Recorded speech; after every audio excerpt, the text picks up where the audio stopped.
go. And we should be live now. Yay!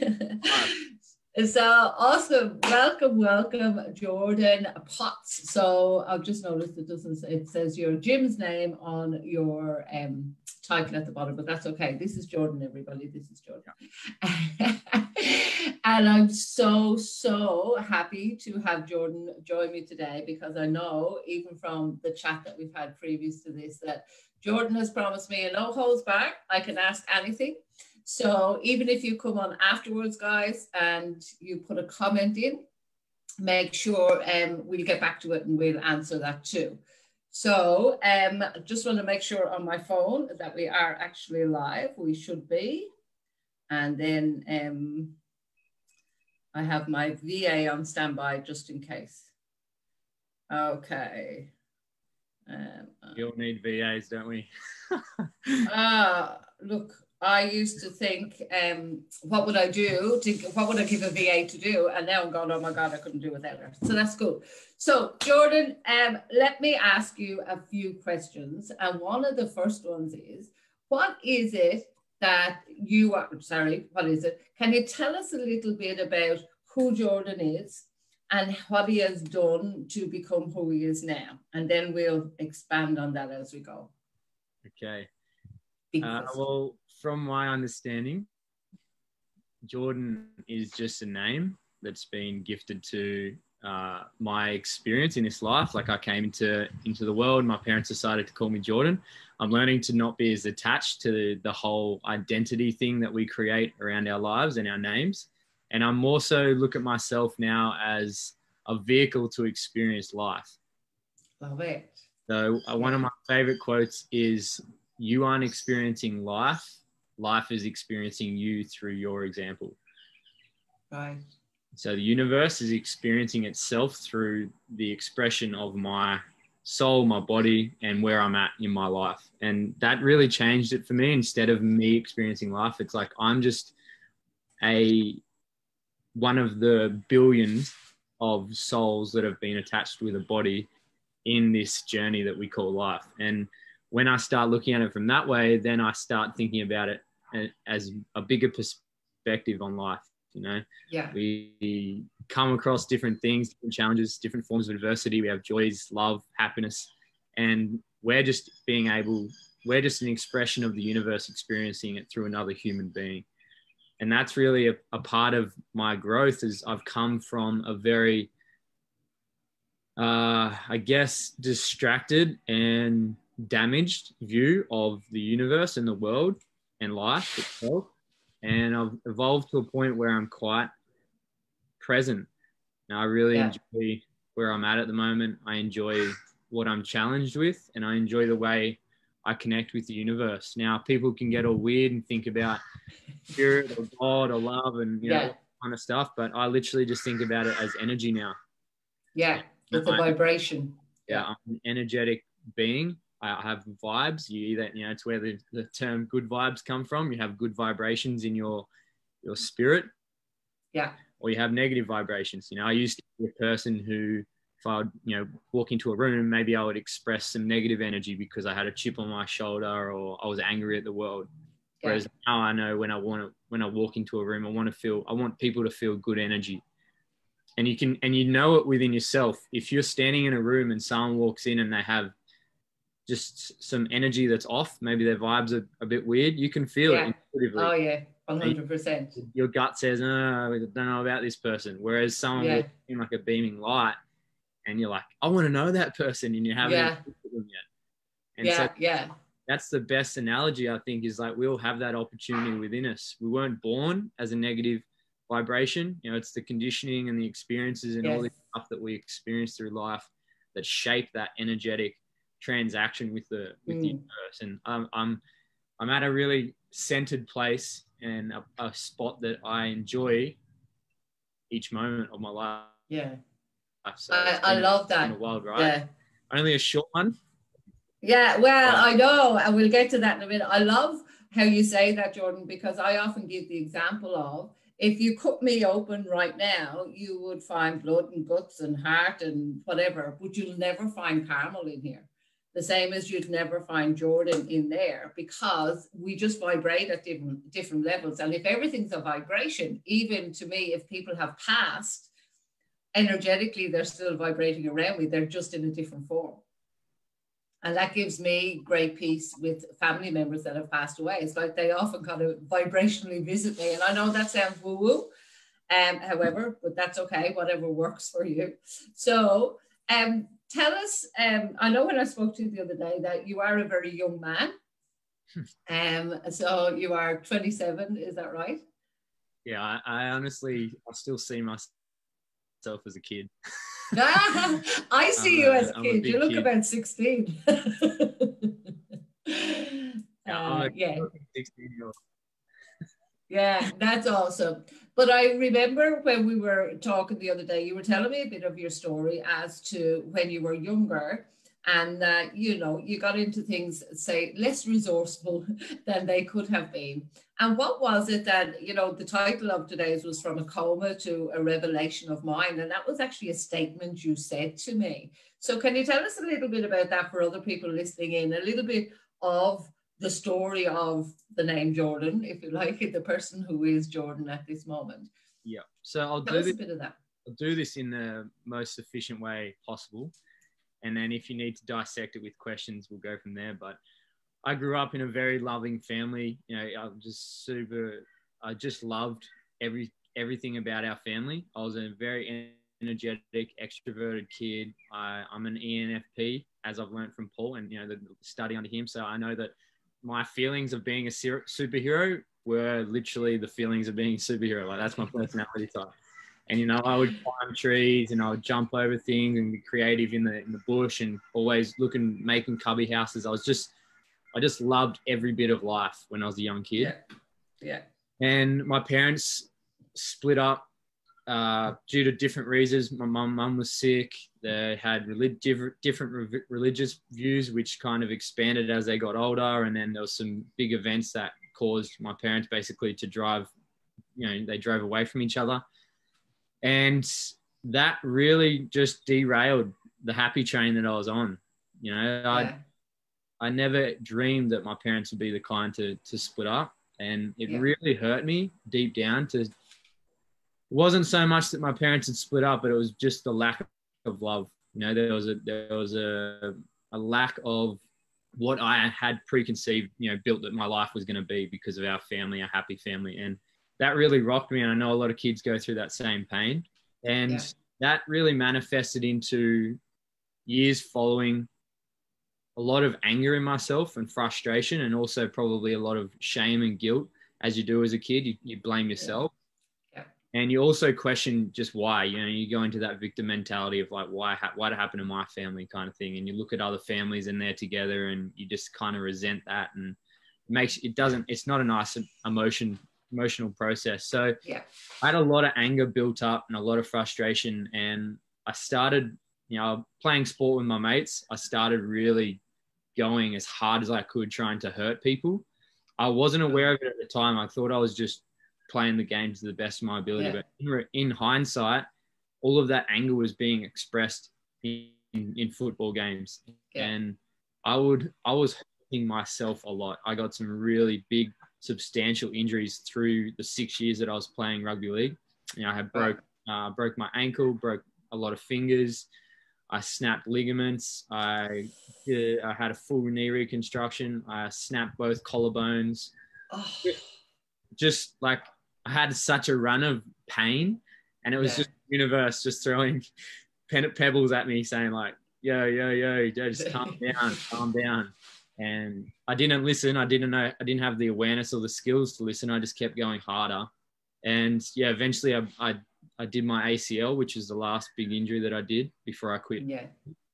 And in that process, having 9 months off playing sport, I put on a lot of weight. You know, I was emotionally eating. I was playing video games till really late at night, not sleeping, and got really bad acne because of what I was eating and my emotional stuff that was coming up.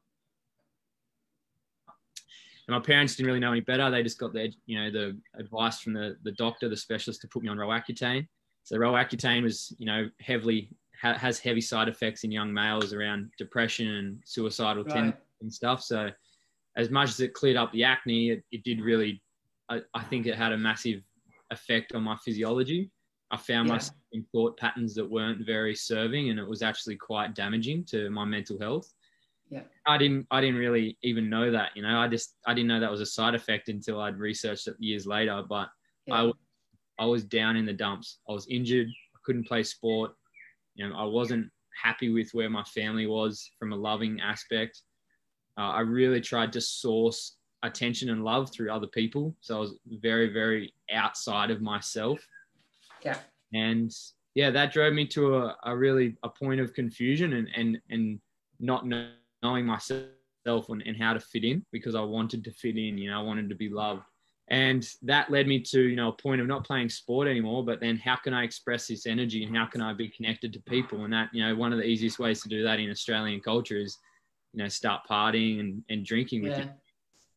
So through that process of the introduction of partying and drinking led to, you know, longer periods of partying over the weekend, you know, more benders. And then that started with the introduction of drugs and experimentation with party drugs. And I remember the first pill that I had, the first pinger, they call it, a press pill. I had the most overwhelming feeling of excitement and rush of energy and just this abundance of like feeling in my cells. And at that point, having a lot of pain in my day-to-day life, this experience of like endorphins and just ultimate energy and invincible, like this feeling of being invincible, it just conditioned my cells straight away to be addicted to that feeling. And from that day, I remember I was actually at a festival. As soon as it hit my system, I felt the rush. I did a backflip on the spot. And I don't even practice backflips. Like I just flipped, landed on my feet. I was running around this festival just like charged. And since that day, I just became addicted to drugs because it just gave me this release. It gave me this euphoric state of everything that I wanted. But it was from an external, an endogenous source, you know, it was from something else. It wasn't from within.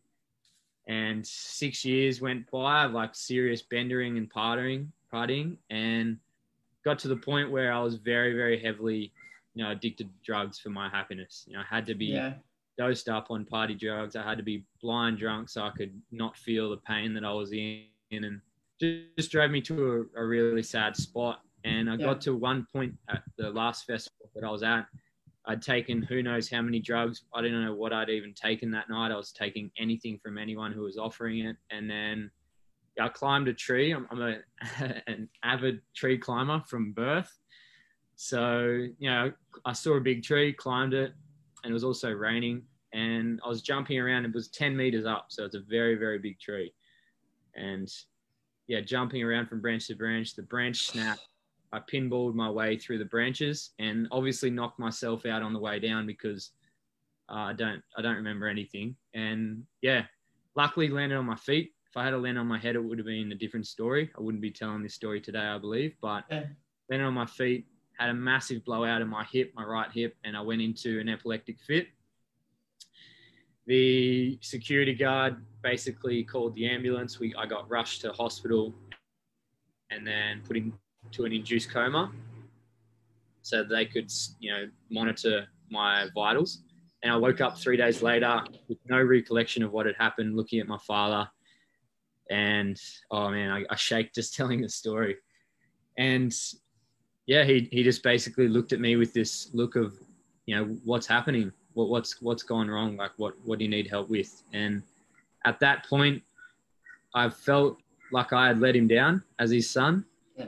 And I felt like I had let myself down and my family down. And I wasn't the happy kid that I was, you know, 10 years ago.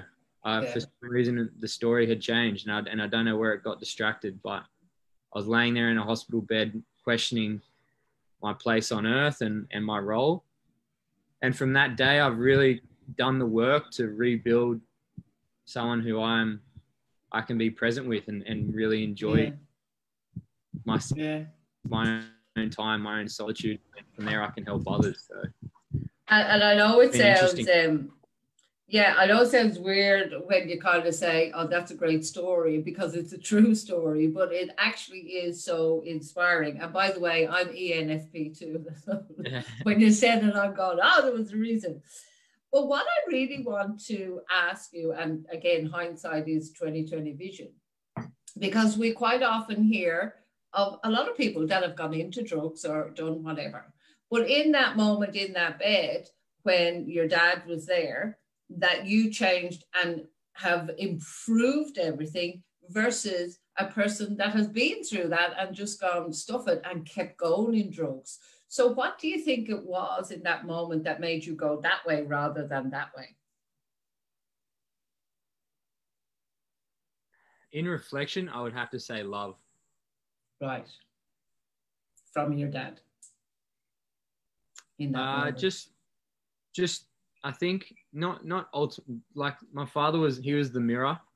He was the example of love, but just that thing deep down inside of us that wants you to be loved and wants you to love yourself. I believe that at the core of all beings, love is the driving, force or power. And we all know it. Like, no matter what we go through, there's always that thing inside of our spirit that just craves and wants to express and experience love. Yeah. And I think I was very distracted. I had a lack of love, but I always knew I wanted it. I always wanted to be accepted. And I mean, the funniest thing about that is, or the polarity of that is, the acceptance of others is actually an acceptance of yourself first. Of course, yeah. Yeah. So, I nearly lost my life. And in that moment, I was ready to accept myself and, forgive myself for the mistakes I'd made. And, I'm fortunate enough to have that lived experience of living through a near-death experience. A lot of people, won't ever get that. No, they don't get to that point. Exactly right. So tell us, what did you do then? So tell us about, and we'll talk a little bit later about where you are now, but tell us what you started doing differently then as soon as you came out of hospital, for example. Yeah, so I knew intuitively it had to be education. I had to be, I had knowledge that hadn't served me up until then. The knowledge I had was my mates telling me that drinking beers and taking drugs is going to be a good time, and playing rugby league is all about being a tough nut and not really, there's no vulnerability, there's no real connection. It's all about the brotherhood, but a lot of the time it's a pretty toxic environment. So I had to educate myself better. I had to put myself in environments that were accepting of me and wanted to see me thrive and grow as a human being and as a loving spirit, instead of, this success that society, paints the picture of. Yeah. I just started putting myself in different environments. I asked a few friends and got some advice around, from people. Actually, it was from people who I looked up to, who had results, that I, sourced out new information. So it wasn't from my mates, and it wasn't even from my parents or my family. It was from people that I wanted the results similar to they were experiencing. Yeah. And I started getting feedback on, okay, maybe I should look at this if I want that result. I want this, look at that, source of data. And I started studying and really improving my knowledge and my capabilities around, and my self-belief around what was possible. And, knowledge, once you turn information into learnt experience and you apply it, you gain the knowledge, lived knowledge and experience of that information. So it just became a snowball effect of self-development. I just wanted to become better and better. I got this, I shaped my addictive personality, my, ENFP traits. Not that I knew about them back then, but, that superhero's power into just the basics of living well, being healthy, training your body, training your mind, upskilling your skills so that you can deliver better, you can contribute more to other people around you. And that really kickstarted the journey.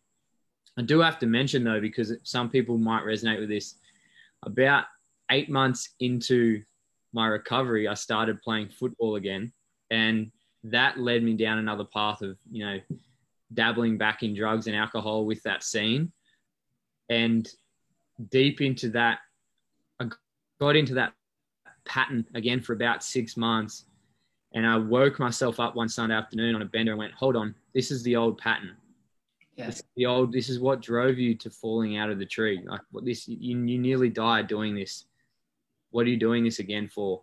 And I made the decision then to move away from my hometown. So I would be away from the environment. I would put myself in a completely new suburb. So, I moved to Melbourne and I took up an education internship at a sports science consultation company. And I decided to do 6 months, no alcohol, no drugs, no partying, just education. So I was up late reading. I was working my butt off for free to learn skills off these coaches. And, I'm super grateful for that company and, Christian Woodford himself in helping me kind of just start that fire. And then from that really led on to bigger and better things that followed, that awesome. Education. And I have to say that ability to actually stop yourself and see, because so many people just don't get to that. As you say, they don't have the near-death experience, but even that, some people do. But they still live in a world of repeating the old patterns. So that's why I was so amazed at your age, because when you were in the coma, it was what, 22, 23? Yeah, 23. 23 and you're 27 now. So all of this stuff you're talking about is literally in the last 4 years, which is, to me, as an older chick, it's freaking amazing. I wish I had had that awakening when I was that age. So I do think, and I hope you know, how amazing and inspiring that actually is. Because at 27, you have so much more growth and so much more to do as well. And I'm sure you'll do that amazingly well. So when you had that, like the bravery to even move out of your environment, and I think it's Bruce Lipton that says it's the environment, Stu, but it's getting into an environment of people that support you.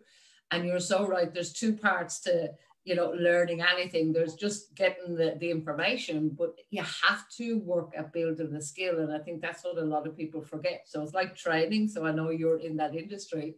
I could tell you every diet, every exercise probably in the world, but if you don't actually implement it, you're never going to really get the knowledge of it or be able to do it. So tell us a little bit about, in those short 4 years, what you have achieved, where you are now. Okay. Well, personally, I have achieved, really basic skills that I learned from Keegan Smith with the Real Movement Project, and his fundamentals are juggling and handstands to change your minds, your mind's capability to believe in yourself. So it's something that's very tangible, right? When you can go from juggling or not juggling 3 balls, not knowing how to juggle 3 balls, to then juggling 4 balls, to then juggling 5 balls, you have quantum leaps in your belief system. You have quantum reprogramming of, okay, I can overcome challenge. I can create extraordinary skills. If a 3-ball juggle is fairly ordinary, well, if you work at it, you'll tap into 4-ball and then into 5-ball, and you now have an extraordinary skill. Most people on the planet won't juggle 5 balls in their entire life. Yes. Or they won't do it well. So, it's like that. And then a handstand, getting to, I still have this elusive 59-second handstand, the 60-second handstand still. I mean, I unofficially got one the other day. I reckon I'll probably crack just by the pool, so relaxed, not filming it or anything. I think I would have cracked a minute 10 or a minute 15, but I wasn't filming it and wasn't timing it. But it was the longest time I've been on my hands, and there's no pressure. I did it. So I can't officially say I've got it, but in my body, I feel like I have an incredible handstand. So learning to defy gravity and cultivate that balance that's needed to, stay on your hands, that changes your mind. And that's what I love coaching people in, is like changing your juggling ability, changing your handstand ability will change and evolve the capacity of belief in yourself. Yeah, so true, because we're trained in certain beliefs, and whether they're memes from our parents, from our society, or whatever, this is the way it is, and we believe it because that's what we're brought up with. So to do that juggling or anything that's outside the normal starts to change your brain in a way of believing exactly what they can do. But tell us about what you do now. I know you have your own business. So what is it that you've achieved with that? Yeah, so from a business standpoint, the achievements have been, first of all, stepping out of a paid employee role, so working for someone else, and step into my own business, which was frightening coming from my previous conditioning. You know, I had every single signal telling me that I was going to be a failure and that I was going to end up working for someone else again. And it was going to, you know, there was that whole story in the back of my head. Yeah. Also, deep down, I knew I had something to give. You know, I was already a great coach working for another company, and I knew I could also provide more value. So I decided, okay, I'm going to go out on a limb here and back myself. So I created Exalto Holistic Hub, and Exalto is a Latin derivative of to exalt, or to rise above. Yeah. And I was just attached to that. I don't know. I saw Exalto and I just thought, you know, it's got a bit of a curious tinge to it. You know, people hear it and they think, what's that? You know, and it's like, that's really where the conversation can start. Yeah. And yeah, so I started Exalto, started working out of a gym with a few clients, and then had the opportunity to go into a space and help some kids, and, you know, started doing work with kids, which I thought was going to be a very valuable area of contribution, knowing that I didn't receive the education that I now have in my mid-20s. I didn't receive it at school, or I didn't receive it from mentors or teachers or anyone. And I thought, you know what, there's some really good opportunity to teach some kids some skills to regulate their emotions, to understand themselves a bit better, to build physical and mental skills and belief, and then apply that into their sport, their school, their families, their jobs, everything that's coming up, you know, adversity when it comes to them. So yeah, it started it for kids, and all of a sudden had a lot of athletes that, you know, super keen and getting good results, and parents raving about results at school and results at home and behavior and attitudes. And I went, okay, we've got something here. I've got something that can actually, you know, be of service to the world. And then that took us into, you know, law of attraction. I was sitting there in the space, meditating every morning, going, I want a bigger gym. And then, you know, just got the opportunity to take on a 400 square meter facility, and that scared the shit out of me. And just me and my partner we expected it in the 3 years and not in 10 months. So within 10 months, I had that opportunity pop up. And so we went from a 50 square meter space to 400 square meters. Wow. 8x the business, and, you know, asked for 50 grand a year and just in rent. And I'm like, all right, we can do this. So I stepped up to that plate, and, you know, I'm so grateful and thankful for my partner. She's been an absolute rock in our development as a business, and, you know, in our relationship, it's been a beautiful process with her. She's very systematic, logical, kind of nitty gritty personality, whereas I'm more creative and lucid. So yeah, been a great combination. But yeah, we've now built a holistic hub. So we have a full hub with a physio. We have holistic practitioners that work alongside of us. We have programs for adults. We have programs for kids. We have programs for adults. We have a recovery, you know, sauna, ice bath, breath work, all of this stuff that really just breaks away the mold, the stigma of fitness. You know, the fitness is very, very vain, very about looks, very about sweat and exertion of energy, and very rarely about filling your cup up, you know, building cultivating positive energy within you, you know, learning about yourself, your beliefs, your attitudes, you know, the way you respond, learning about breath work and how you can change your physiology if you're you know, feeling the effects of stress.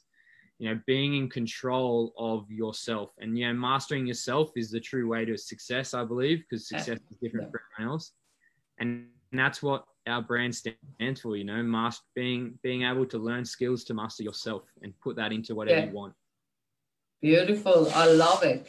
And so you mentioned earlier when you first kind of stepped out from being employee to employer, and how scary that was, and I get it. So what kept you going that you were sure you could keep doing that you didn't step? And look, I'm one of those people that years ago I did this, back to work, back out of work, back to work, so I know it's quite scary. So what kept you going even when the going got tough, if you like? Oh, it's such a big question. And I do believe for me, it's being really clear on your beliefs and your values and what you want for the world. You know, if you have that target and you focus on that target, it then trickles from there, right? You know, and my belief and my values was providing solutions to people to do the same as I had done and master myself. You know, I don't expect them to have a near-death experience. I don't expect them to get caught up in a drug and alcohol fused life so that they can come back and, you know, recover from that. Yeah. But what I want to do is provide them tools and skills that whatever they experience, they know how to regulate it. They know how to reshape it in their mind so that they can be empowered by it, or they can learn from it and move on to whatever they want. And ultimately, to get through the hard times, it was belief. You know, I would wake up, I would meditate on just getting over this next obstacle. What do I need to overcome this? You know, and I never once doubted our potential. You know, I definitely doubted a lot of aspects of the business, and I've definitely had that doubt in me, but I've always focused on the potential. What potential does this brand have to make an impact in the world? And by waking up and focusing on that potential allows me to think bigger about challenges and overcome them. Yeah. And what I'm hearing you saying as well is it's like, how can I overcome this? So instead of, sometimes we try and overcome everything, but it's whatever that obstacle is in that moment, it's like, how can I overcome this? Because towards the bigger picture. Would that be fair? Yeah, statement? Well, a great quote or statement that I heard from a mentor early on in my years was, you are never going to receive a challenge you're not ready for. You'll never receive something too big for you. The challenges that come to you are designed for you, and they are ready for you to go to the next level. When you have that seed planted in your mind, nothing's ever too big. You know, there's a reason you're not getting the challenges that you're not. You know? You're not, the challenges that are coming for them. They're built for you. When you know, you'll get $1 billion problems when you're a billionaire. You'll get you know, $10 problems when you've got $10. You know, like, it's just, you'll only receive problems about kids when you have kids. You know, I coach kids, but I know having my own kids will provide a whole nother level of challenge. Way different in there. Way different. So you mentioned meditation. So what other success habits do you have? Cold shower, baby. You mentioned that before. It makes me shiver. Cold water. I believe it's a birth-given right that we all get dunked in cold water and experience how we respond to that. So is that a daily habit of yours? Yeah, I mean, when you start out, it should be a bit of conditioning in that sense. You know, you should be getting in that bath as much as you can to condition your brain to that level. But, you know, I had the fortune, you know, I was fortunate enough to learn from Wim Hof himself. I invested in learning from the Iceman, Wim Hof. If you don't know who he is, look him up and get inspired. I've heard of him. So it's he just connected with me. You know, he said every human being who's living and breathing has the opportunity to regulate their emotions, to regulate their stress in the face of adversity. And, you know, the best face of adversity is cold water. It's so unforgiving. It's so merciless. It does not care who you are. It doesn't care where you're from. The cold does not change.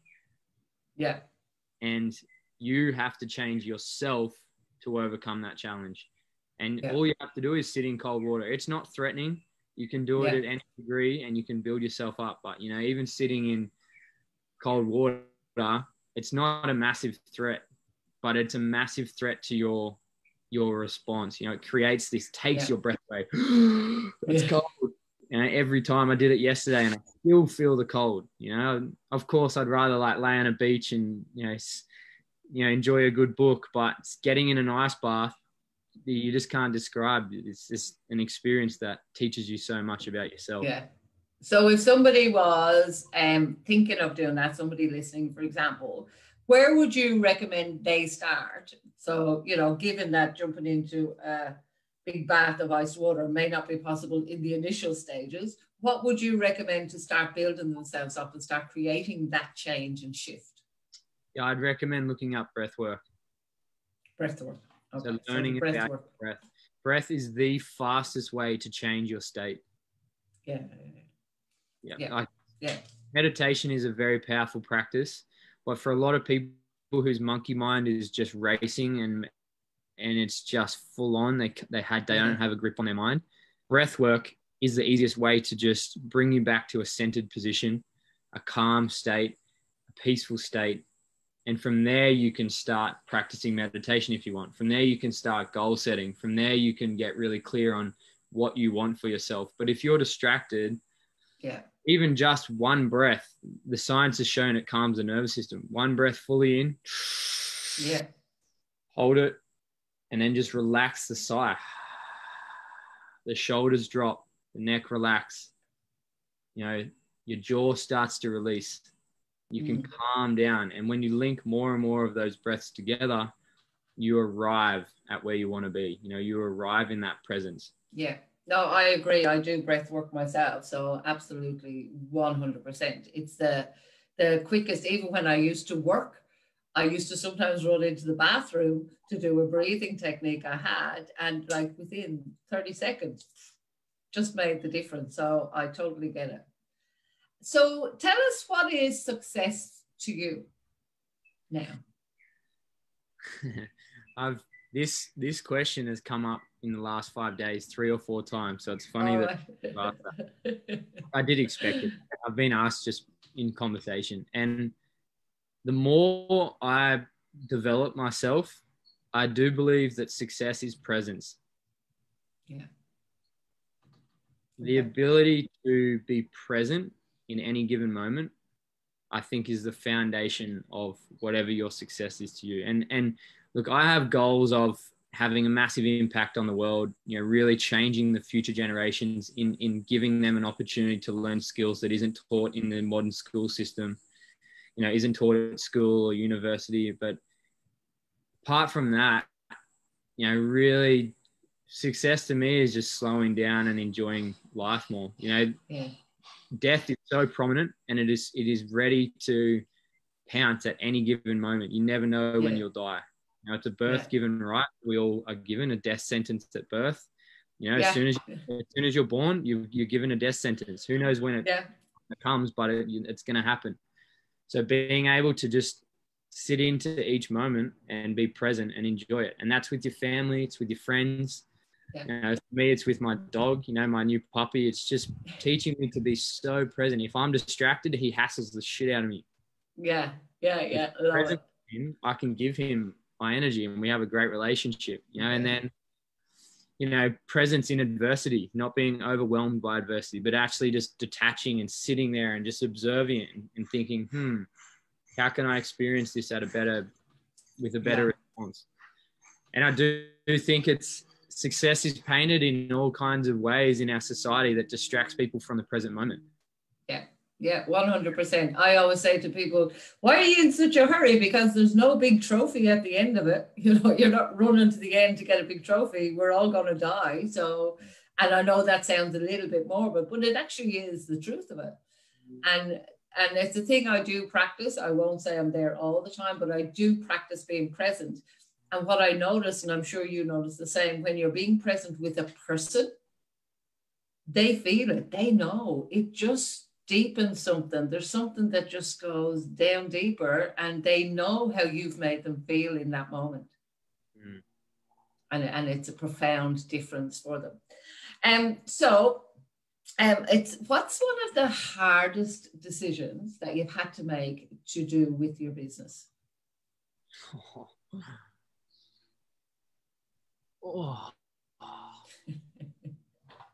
Honestly, it would probably have to be,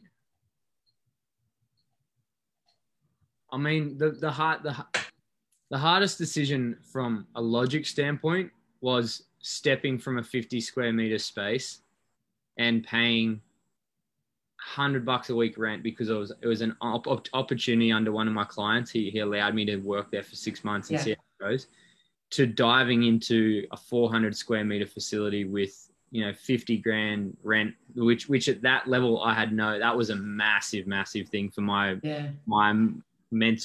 mentality. I was like, whoa, this is a lot of money just to even rent the space. And, that's not expenses of the business. That's just to have it. Yeah. So definitely backing myself to do that, and backing, me and my partner coming together and saying, like, we can do this. We'll overcome this. Let's dive in. That was a big decision.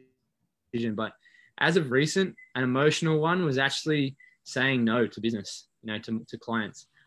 We started this year.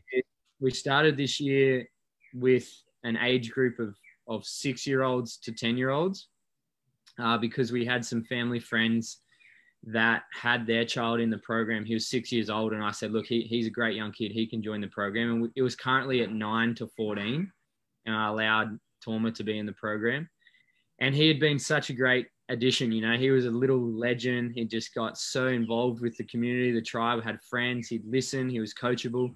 And I thought, you know what, look, let's open up this space for these 6-year-olds. I do think it's a very malleable age.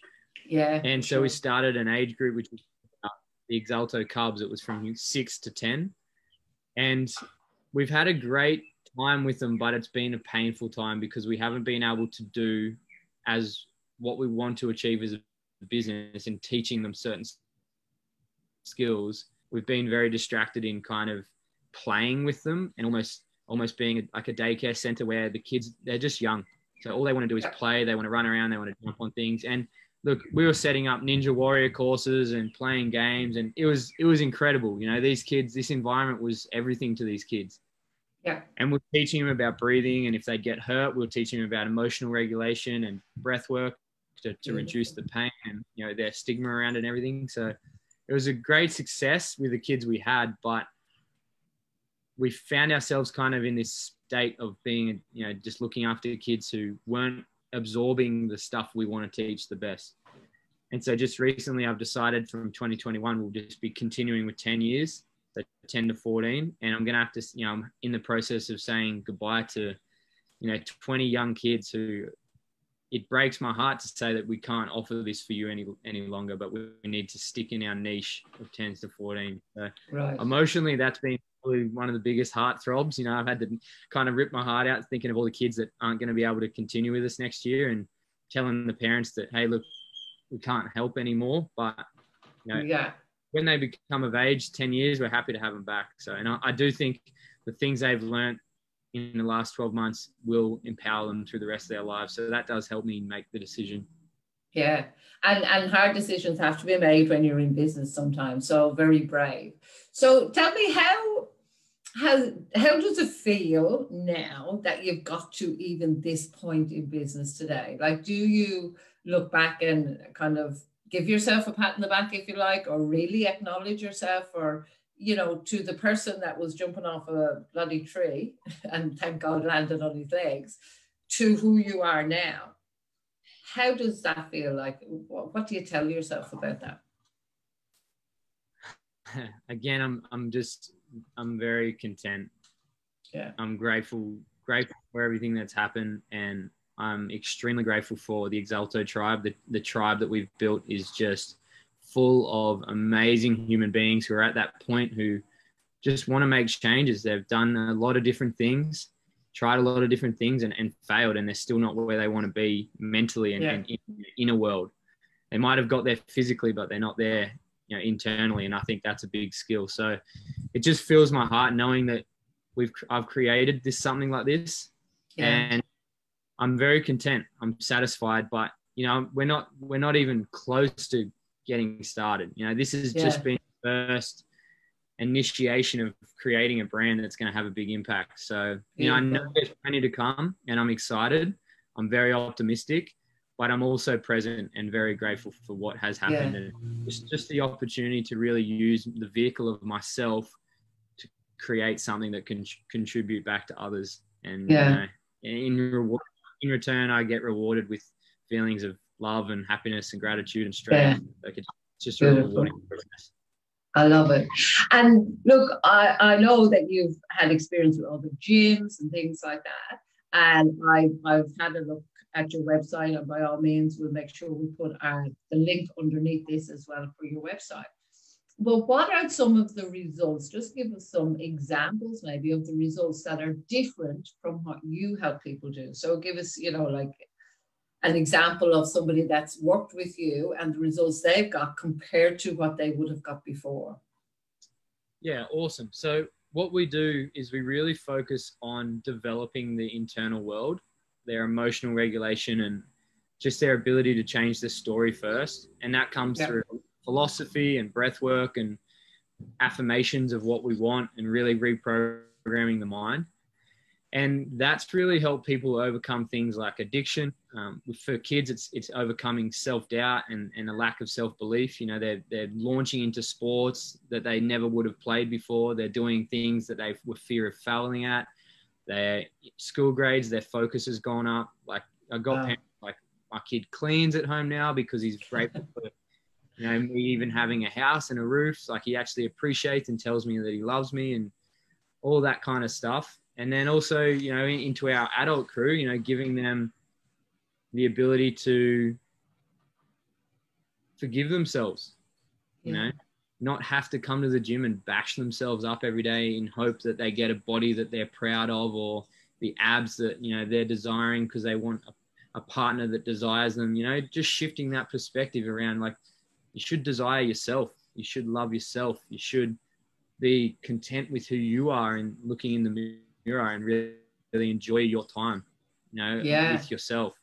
So, that's rebuild people's belief in their body, their ability to heal, their innate empower, like the power within themselves to actually go at goals or maybe quit that job or leave that partnership, that toxic relationship, and be okay with that decision, or, even just themselves for mistakes they've made, some trauma that they've experienced and blame themselves for, just releasing those shackles, those hard chains that want to pull us down in life and propel the future with what they want.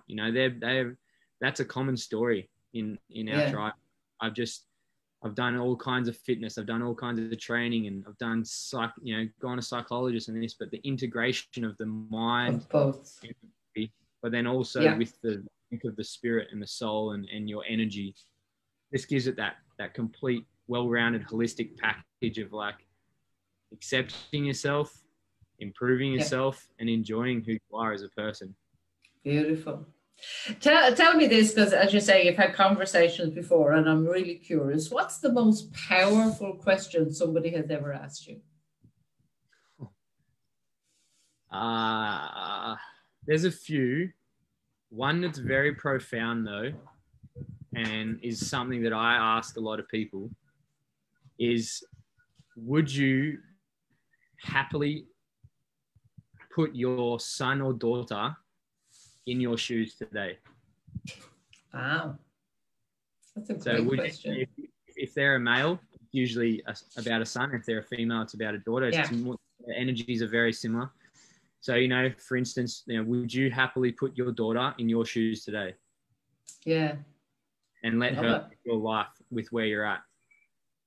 Me not having a son yet, but being a son, I just reflect on, okay, am I actually happy with myself?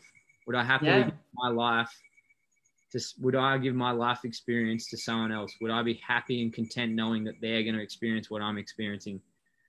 And all kinds of, responses come up to that. If it's yes, awesome. If it's yes, but I'd still change this. Okay, we'll work on it.